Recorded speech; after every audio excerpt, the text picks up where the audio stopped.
When we small business owners have uncertainty about our businesses, it creates fear and overwhelm.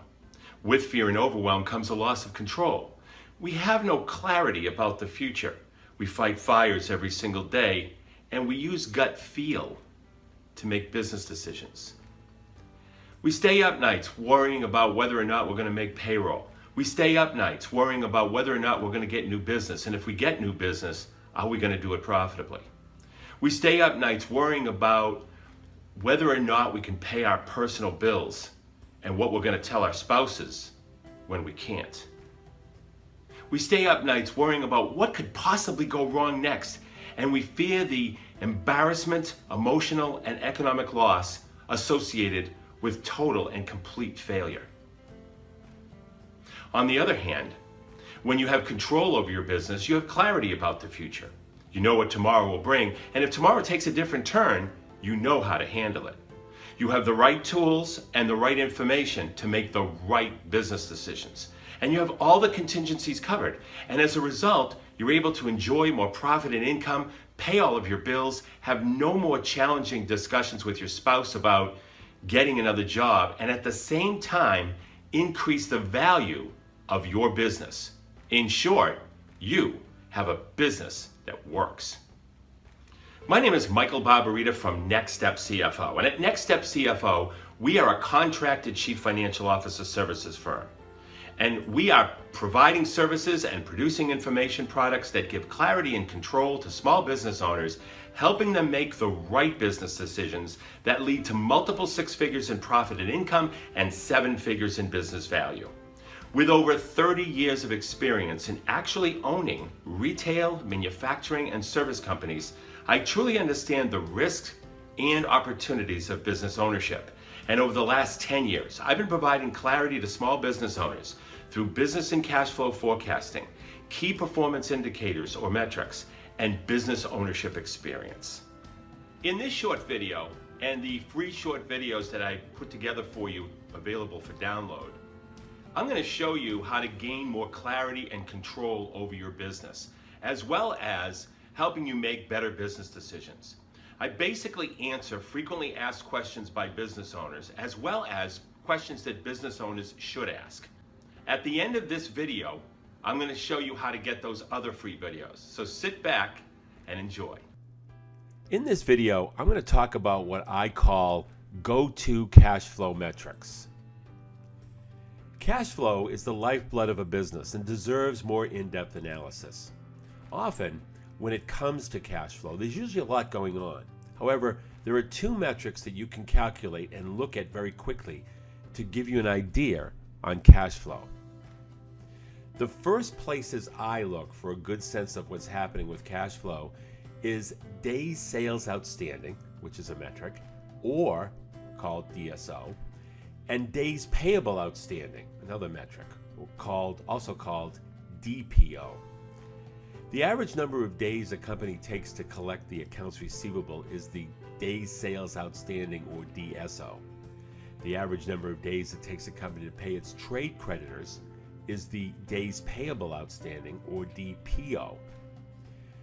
You've probably identified at least one source of your cash flow problem if you pay your trade creditors appreciably faster than you collect your receivables.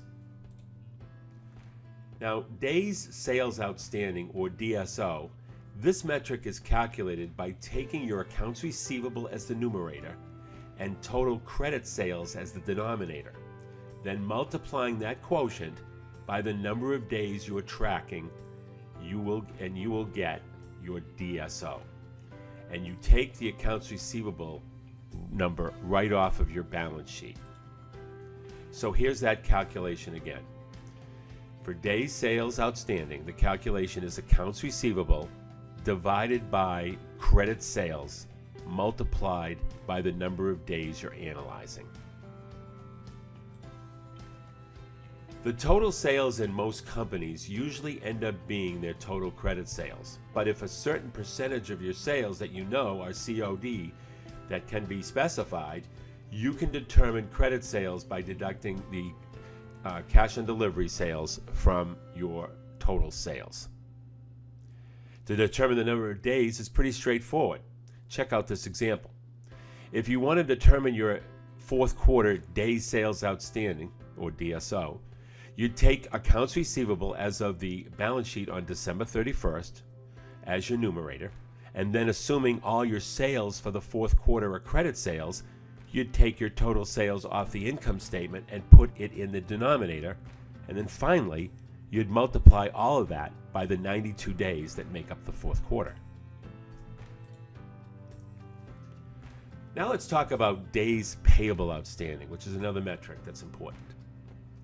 By taking your trade accounts payable as the numerator and cost of sales as your denominator, then multiplying that quotient by the number of days you're tracking, you get days payable outstanding, or DPO. More specifically, you can take your trade accounts payable off your balance sheet, or accounts payable detail, and the cost of sales off your income statement. Trade accounts payable amounts are the amounts you owe to your inventory vendors, not your expense vendors like the phone bill.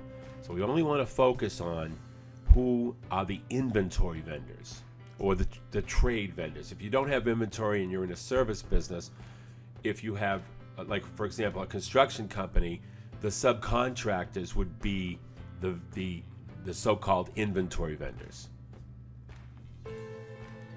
So the days payable outstanding calculation is as follows. You take your trade accounts payable right off the balance sheet, divided by cost of sales right off of your P&L, times the number of days that you're analyzing. So if you want to determine your fourth quarter DPO, or days payable outstanding, for instance, you take December 31st balance sheet and you use the trade accounts payable as your numerator.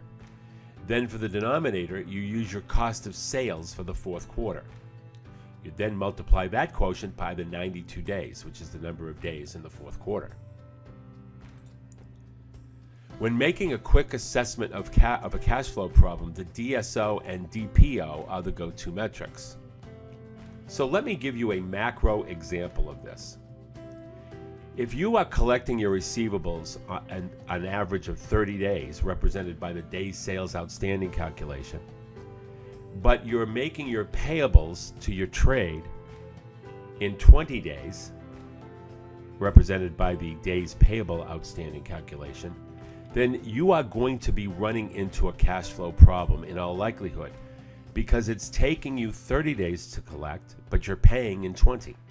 And that is what I mean by these two metrics being go-to cash flow metrics.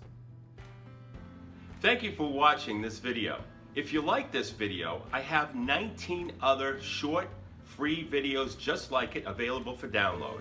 All you need to do is go to www.nextstepcfo.net, click on the link that says free videos, and we'll download those to you immediately.